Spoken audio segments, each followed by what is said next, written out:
Assalamualaikum warahmatullahi wabarakatuh. Mohon dukungannya untuk channel ini, dengan cara setelah nonton video ini tekan subscribe, aktifkan lonceng, like, komen, dan share. Kisah Nabi Ayub alaihissalam diganggu iblis dan bala tentaranya. Allah subhanahu wa ta'ala berfirman, Bismillahirrahmanirrahim. Wadkur abdana Ayuba idnada robahu ani masanias saitonu binus bin wa adabin. Dan ingatlah akan hamba kami Ayub ketika ia menyeru Tuhannya, sesungguhnya aku diganggu syaitan dengan kepayahan dan siksaan. Quran Surat Suat ayat 38-41. Dalam Al-Quran nama Ayub, terdapat 4 kali. Quran Surat Al-Baqarah ayat 2:163, Al-An'am 6:84, Al-Anbiya 21:83 dan Sat 38:41. Akhbar menceritakan bahwa Nabi Ayub alaihissalam berasal dari keturunan Romawi. Dia termasuk salah satu keturunan Al-Aish bin Ishak bin Ibrahim alaihissalam. Di antara keturunan Al-Aish yang menjadi nabi hanyalah Ayub alaihissalam. Ibunya adalah putri Nabi Lut alaihissalam. Istri beliau bernama Rahmah. Dia adalah putri dari Ifratsim bin Yusuf alaihissalam. Menurut versi Al-Azizi, Ayub alaihissalam ini sudah menjadi seorang nabi sejak zamannya Yakub. Dia diutus oleh Allah kepada penduduk Hauran, daerah di sekitar Damaskus. As-Sudi meriwayatkan bahwa Ayub alaihissalam adalah orang yang kaya raya. Dia selalu memuliakan para tamu yang berkunjung ke desanya, memberikan tempat penginapan bagi orang-orang asing, dan senantiasa menyedekahkan barang dagangan dan tanaman pertaniannya. Di samping itu, dia juga dikaruniai banyak anak yang menjadikannya menjadi keluarga besar. Silsilah nasab Nabi Ayub dan Zulkifli alaihimassalam. Ibrahim alaihissalam, Ishak alaihissalam, Ish, Rum, Tawi, Amush, Ayub alaihissalam plus Rahmah, Zulkifli alaihissalam, yang berarti, yang mempunyai jaminan. Wahab bin Munabbih mengatakan bahwa Nabi Ayub alaihissalam ini memiliki kebiasaan beribadah melampaui orang-orang biasa. Hal inilah yang membuat iblis menjadi tidak senang pada Ayub alaihissalam. Pada saat itu, iblis belum dilarang untuk naik ke langit. Di atas sana, iblis berbincang-bincang dengan para malaikat yang selalu memuji Ayub alaihissalam, karena kepribadiannya yang suka beribadah, dermawan, dan memuliakan tamu-tamu yang datang. Maka iblis berkata sendiri, jika Ayub alaihissalam ini jatuh miskin, maka dia tidak akan lagi menyembah Allah. Dan seandainya aku diberi wewenang oleh Allah untuk menguras hartanya, maka niscaya dia akan meninggalkan ibadahnya. Kemudian Allah mewahyukan pada iblis, aku sudah memberikan wewenang padamu untuk merusak harta Ayub alaihissalam. Iblis kemudian mengumpulkan prajurit-prajuritnya, untuk pergi menuju ladang dan hewan ternak milik Ayub alaihissalam. Ayub sendiri baru menyadari adanya suatu kejanggalan, setelah ada api yang berkobar dahsyat keluar dari dalam tanah untuk membakar habis tanaman-tanamannya. Kemudian api itu berhembus menerpa hewan-hewan ternaknya, dan akhirnya luluh lantak habis tidak tersisa. Setelah itu, iblis menemui Ayub alaihissalam yang sedang berdiri salat di mihrabnya. Dia berkata pada Ayub alaihissalam, Tuhan yang kau sembah itu telah membakar semua tanamanmu dan membinasakan semua hewan ternakmu.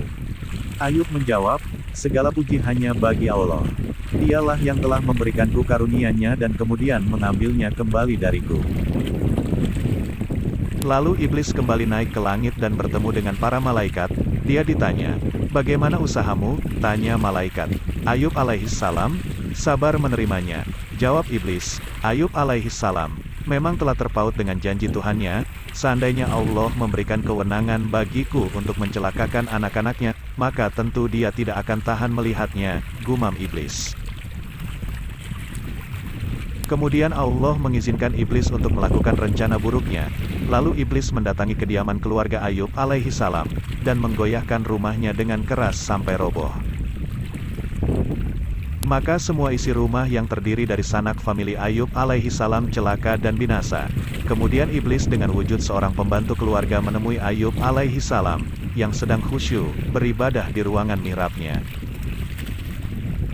Iblis mendekati Ayub sambil menangis terisak-isak. Ayub alaihissalam berkata padanya, Apa yang telah terjadi, Bi? Pembantu itu menjawab, rumah Tuan hancur, dan menimpa semua sanak famili yang ada di dalamnya. Mereka semua menjadi korban dalam kecelakaan tersebut. Kemudian Ayub alaihi salam berujar, segala puji bagi Allah yang telah memberiku dan kemudian mengambil kembali pemberiannya dariku. Iblis datang kembali dengan wujud seorang pelayan keluarga. Seandainya Tuan menyaksikan musibah yang menimpa anak-anak Tuan, niscaya Tuan menyaksikan darah mereka mengalir, perut mereka pecah dan usus-ususnya keluar. Iblis terus berkata demikian dengan nada memelas, agar Ayub alaihi salam merasa iba mendengarnya. Dan memang benar, akhirnya hati Ayub alaihi salam lemah lunglai, kemudian menangis dan berkata, ya Tuhan, seandainya aku tidak Engkau ciptakan. Mendengar ucapan Ayub alaihi salam tersebut, iblis gembira. Akan tetapi tak lama kemudian Ayub alaihi salam langsung memohon ampun atas keteledorannya. Seterusnya beliau bersikap sabar dan ikhlas, menerima ketentuan Tuhannya. Melihat keteguhan Ayub alaihi salam tersebut, iblis berkata sendiri, seandainya Allah memberikan kewenangan bagiku untuk merusak anggota tubuhnya, maka dia tidak mungkin akan sabar menerimanya. Dan Allah mengizinkan iblis untuk melakukan hal itu. Maka iblis langsung mendatangi mihrabnya Ayub alaihi salam yang ditemukan sedang khusyuk, beribadah di dalamnya. Iblis kemudian mendekat pada Ayub alaihi salam untuk meniup hidungnya.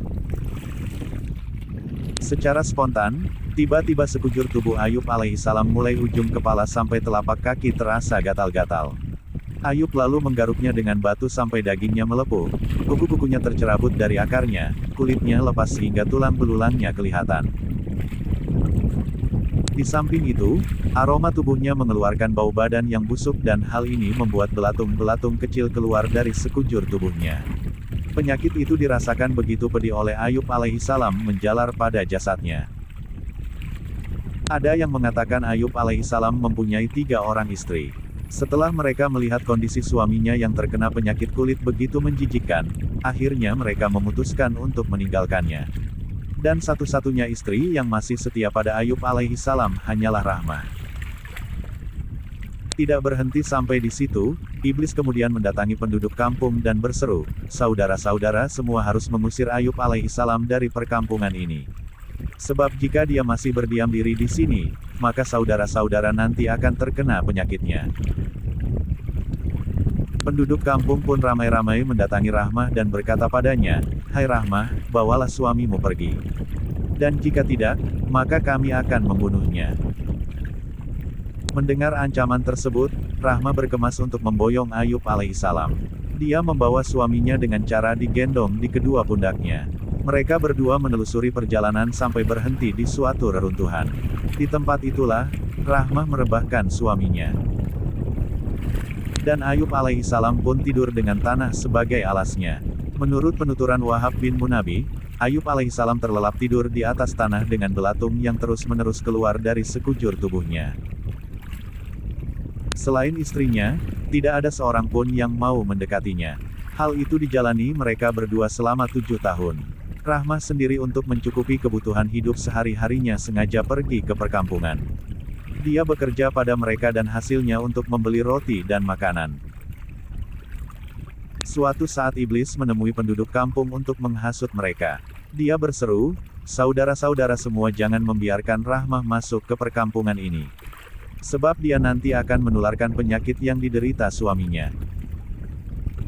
Maka ketika Rahmah datang untuk bekerja, mereka langsung menegurnya, hai Rahmah, jauhkan suamimu dari kami. Jika tidak, maka kami akan melemparinya dengan batu sampai dia mati. Kata mereka mengancam.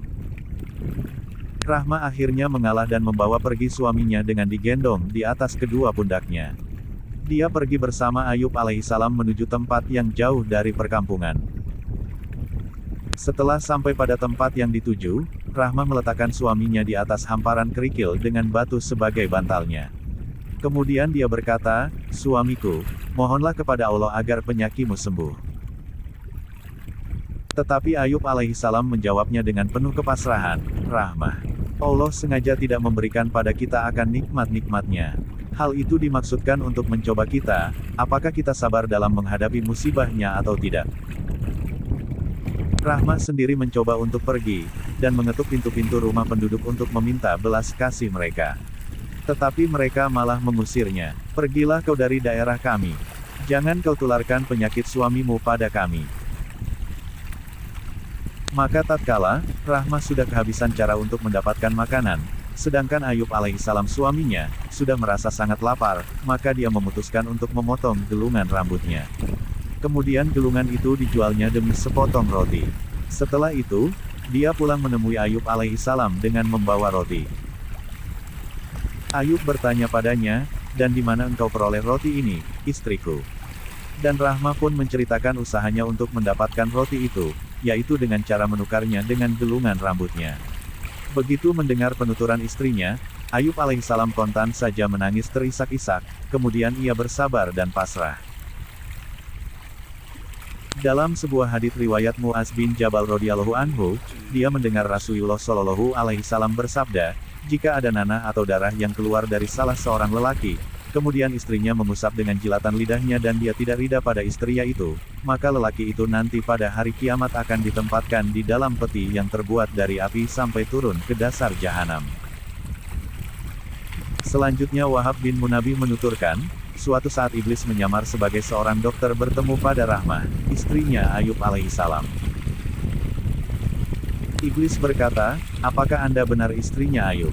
"Benar," kata Rahmah singkat. Kemudian iblis melanjutkan, "Aku akan mengobati penyakit suamimu dengan syarat dia harus memotong hewan tanpa menyebut nama Allah. Di samping itu, dia juga harus meminum khamr." Lalu Rahma pulang dan menceritakan hal itu pada Ayub alaihissalam. Mendengar penuturan istrinya itu, Ayub alaihissalam marah dan berkata, "Celaka kamu, dia itu iblis laknatullah." Kemudian Ayub alaihissalam bersumpah bahwa beliau akan mencambuk istrinya sebanyak 100 kali setelah dia sembuh dari penyakitnya. Penyebab kemarahan Ayub alaihissalam, dikarenakan Rahma menerima begitu saja persyaratan dari iblis, tanpa mengatakan bahwa Allah sendiri nanti yang akan menyembuhkannya. Selanjutnya Ayub alaihissalam menangis dan bermunajat, "Ya Tuhanku, aku tidak mungkin bisa menentukan dua pilihan, kecuali di sana ada ridhamu. Aku tidak peduli dengan keinginanku tanpa disertai ridhamu. Aku sama sekali tidak merasa kenyang ketika makan karena takut aku lupa pada orang yang lapar. Maka dosa apa yang aku lakukan sehingga Engkau menyiksaku seperti ini?" Kemudian Allah mewahyukan pada Ayub, "Wahai Ayub, apakah kesabaranmu atas cobaan ini berkat pertolonganku atau keinginanmu?" Lalu turun lagi wahyu padanya, "Wahai Ayub, seandainya aku jadikan setiap helai rambut yang ada di tubuhmu itu kesabaran, maka kamu tidak akan kuat merasakan sebagian kepedihan yang menggejala di jasadmu." Menurut Al-Kisai, ketika belatung itu terus keluar dan menjalar di sekujur tubuh Ayub alaihissalam, sampai ada yang mau menyentuh lidahnya, maka Ayub alaihissalam merasa khawatir hal itu mengganggu kesibukannya berzikir kepada Allah. Beliau berdoa, "Bismillahirrahmanirrahim. Wa ayyuba idnada robahu ani masaniyat duru wa anta arhamur rohimina. Fastajabna Allahu pakasabna mabihi wa atainahu ahlahu wa mislahum mahum rohmatan min indina wadkuro lil abidin." Yang artinya, ayat 83, "Dan ingatlah kisah Ayub, ketika ia menyeru Tuhannya, 'Ya Tuhanku, sesungguhnya aku telah ditimpa penyakit, dan Engkau adalah Tuhan yang maha penyayang di antara semua penyayang.'" Ayat 84, "Maka kami pun memperkenankan seruannya itu. Lalu kami lenyapkan penyakit yang ada padanya, dan kami kembalikan keluarganya kepadanya, dan kami lipat gandakan bilangan mereka, sebagai suatu rahmat dari sisi kami, dan untuk menjadi peringatan bagi semua yang menyembah Allah." Quran Surat Al-Anbiya, Surat ke-21, ayat 83-84. Dan dari Abu Nuaim dan Ibnu As-Sakir dari Hasan berkata, jika belatung itu terlepas atau terjatuh dari tubuh beliau, Ayub, maka dikembalikan lagi ke tempatnya, dan beliau berkata, "Makanlah dari rizki yang diberikan Allah," dalam kitab Dur Al-Mansur, As-Suyuti. As-Sudi menuturkan, setelah Ayub alaihissalam mengucapkan doa di atas, maka Allah mengetahui bahwa Ayub memang benar-benar telah kaget menerima penyakit itu, belatung yang mau merusak lisannya sebab kesibukannya berzikir padanya. Maka datanglah malaikat Jibril, menjenguk Ayub alaihissalam dengan membawa Buah delima, ada yang mengatakan buah kelapa, dari surga. Lalu Ayub alaihi salam bertanya padanya, "Siapakah Anda, wahai orang baik yang telah membuat aku gembira tatkala para sahabat dan orang-orang yang aku cintai meninggalkanku sendiri?" Kemudian Jibril mendekatkan buah delima itu pada Ayub alaihi salam agar dimakannya. Begitu Ayub alaihi salam memakannya, maka semua rasa sakit yang diderita di dalam tubuhnya hilang seketika. Jibril berkata padanya, "Wahai Ayub, bangunlah." Bagaimana aku bisa bangun, sedangkan jasadku tidak berdaya apa-apa? Jawab Ayub alaihissalam. Maka Jibril memegang Ayub dengan tangannya, kemudian memapahnya. Sekitar 12 langkah, lalu Jibril berkata padanya, "Coba sekarang doronglah dengan kaki kananmu, untuk berjalan." Maka Ayub melihat ada sebuah mata air yang sejuk. Jibril kembali menyuruhnya, "Mandilah dengan air hangat dan minumlah dengan air dingin." Maka ketika Ayub melaksanakan saran tersebut, spontan saja kegantengan dan kemolekannya tampak kembali, tubuhnya bersih bagaikan perak yang bersinar. Lalu Jibril membawakan sebuah mantel dari surga, untuk dipakaikan pada Ayub.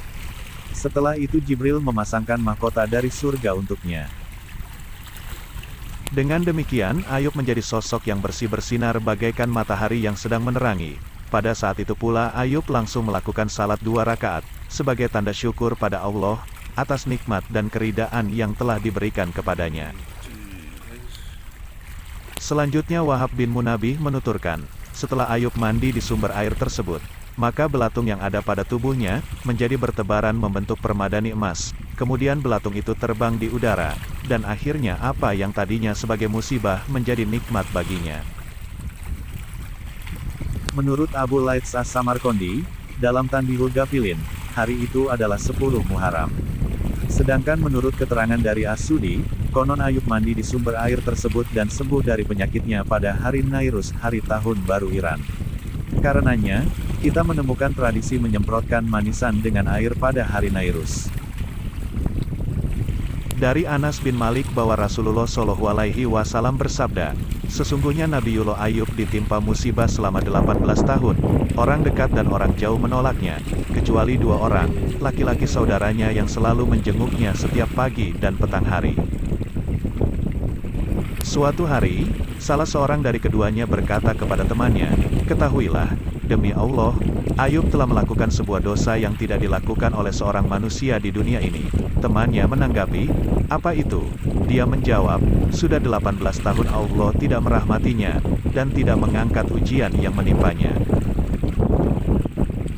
Manakala keduanya pergi kepada Ayub, salah seorang dari keduanya tidak tahan, dan dia mengatakan hal itu kepada Ayub.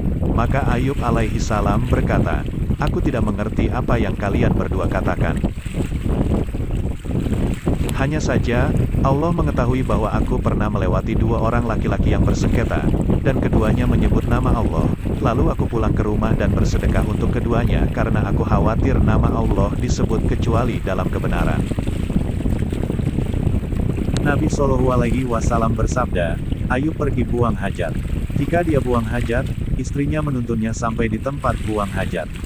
Suatu hari, Ayub alaihissalam terlambat dari istrinya, dan Allah mewahyukan kepada Ayub alaihissalam, "Hantamkanlah kakimu, inilah air yang sejuk untuk mandi dan untuk minum."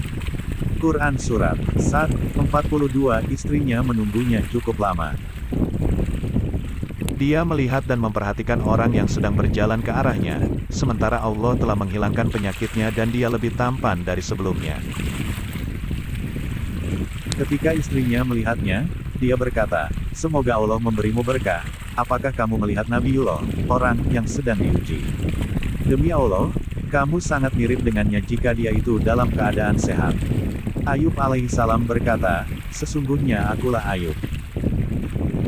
Ayub alaihissalam memiliki 2 tempat untuk mengeringkan hasil bumi, yang pertama untuk gandum, dan yang kedua untuk jawawut, lalu Allah mengirim 2 potong awan.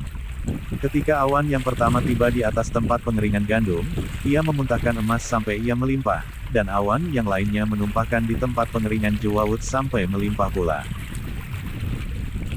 Diriwayatkan oleh Abu Ya'la dalam Musnadnya Juz 1, halaman 176-177. Abu Nuaim dalam kitab Al-Hiyah Juz 3, halaman 374-375, dari dua jalan dari Said bin Abu Maryam. Nafi bin Yazid menyampaikan kepada kami, Akil memberitakan kepada kami, dari Ibnu Syihab dari Anas bin Malik secara marfu. Dan dia berkata, garib dari hadis As-Zuhri, tidak ada yang meriwayatkan darinya kecuali Akil. Rawi-rawinya disepakati keadilan mereka. Nafi meriwayatkannya secara sendiri. Muslim meriwayatkan hadisnya, rawi-rawi lainnya adalah rawi-rawi sahihain. Jadi, hadis ini sahih. Ia disahihkan oleh Ad-Diya, Al-Maqdisi. Dia meriwayatkannya dalam Al-Muhtarah Juz 2, halaman 220-221, dari jalan ini. Hadis ini diriwayatkan oleh Ibnu Hibban dalam Sahihnya, 2091, dari Ibnu Uhaib. Nafi bin Yazid memberitakan kepada kami. Perawi melanjutkan, pada saat Ayub alaihissalam sembuh, Rahmah sedang pergi mencari makanan untuk suaminya, Ayub alaihissalam. Tiba-tiba iblis datang menemui Rahmah di jalan. Iblis berkata, sampai kapan kau kerja keras seperti ini, demi mengabdi pada suamimu yang tidak sabar menerima musibah, bukankah dia pernah berjanji akan mencambukmu 100 kali jika ia sembuh dari penyakitnya? Tetapi Rahmah terus berjalan untuk menemui Ayub alaihissalam dengan tidak memperdulikan omongan iblis tersebut. Sesampainya di tempat, Rahmah merasa kehilangan Ayub alaihissalam. Dia mencari Ayub kemana-mana tetapi tidak juga ditemukan. Ayub, apakah binatang buas telah memangsamu? Atau jangan-jangan kamu telah ditelan bumi? Seru Rahmah memanggil-manggil suaminya dengan nada cemas. Kemudian Ayub alaihissalam datang dan berkata pada istrinya, hai wanita muda, siapa yang kau cari? Aku sedang mencari Es-Sabir Ayub. Jelas Rahmah tidak mengenal Ayub alaihissalam yang berada di hadapannya. Pada saat itu Ayub alaihissalam mengenakan pakaian mewah. Di atas kepalanya terdapat mahkota dan di sampingnya terlihat ada sumber air mengalir. Ayub alaihissalam memang sudah sehat dan pulih kembali seperti sedia kala. Sehingga hal itu membuat Rahmah tidak mengenalinya. Karena sebelum ditinggalkan, Ayub alaihissalam dalam keadaan sakit parah. Dan Ayub alaihissalam menyadari kebingungan yang menyelimuti istrinya. Dia berkata, apakah Anda masih ingat ciri-ciri Ayubmu? Rahmah akhirnya mengerenyitkan keningnya sambil mengingat ciri-ciri suaminya itu. Dan begitu ia sadar bahwa orang yang di depannya itu adalah orang yang dicarinya, dia berkata, sepertinya Tuhan mirip sekali dengan Ayub alaihissalam. Maka Ayub pun tersenyum melihat istrinya. Akulah Ayub, Tuhanku telah menyembuhkanku. As-Sudi berkata, setelah Ayub alaihissalam sembuh dari penyakitnya, dia merasa bingung akan sumpah yang pernah diucapkannya. Waktu itu, ia bersumpah, jika ia sembuh, maka ia akan mencambuk Rahmah sebanyak 100 kali. Hal inilah yang membuatnya tertekan. Karenanya, Jibril datang dan berkata pada Ayub alaihissalam, hai Ayub, ambillah 100 dahan dari ujung tangkai pohon. Kemudian jadikan dahan itu sebagai cambuk. Dan pukulkanlah cambuk itu pada Rahmah sekali saja. Maka kamu sudah bebas dari sumpahmu. Ayub akhirnya mengerti petunjuk tersebut dan ia pun bebas dari beban sumpahnya. Masih menurut As-Sudi, beliau terus-menerus merasakan kenikmatan dan kebahagiaan di atas sampai meninggal dunia. Usia beliau saat itu adalah 73 tahun. Keterangan lainnya mengatakan, bahwa usianya ketika meninggal dunia, mencapai 100 tahun. Setelah Ayub alaihissalam wafat, beliau dimakamkan di Hauran. Sedangkan anak-anaknya sepeninggal Ayub alaihissalam, senantiasa meneruskan ajaran ayahnya, yaitu beribadah dan taat kepada Allah. Anak Ayub alaihissalam yang paling tua bernama Hawamil, kemudian disusul dengan Makil, Rusid, Rashid dan Bashir, kelak menjadi Rasul dan Nabi Zulkifli alaihissalam. Pada masa zaman Nabi Ayub alaihissalam, raja yang berkuasa waktu itu adalah bernama Lem bin Diam. Dia adalah salah seorang dari penguasa wilayah Syria. Wallahu a'lam bishawab, semoga kisah ini sangat bermanfaat bagi kita. Amin. Wassalamualaikum warahmatullahi wabarakatuh. Jangan lupa dukungannya dengan cara tekan subscribe, aktifkan lonceng, like, komentar dan share.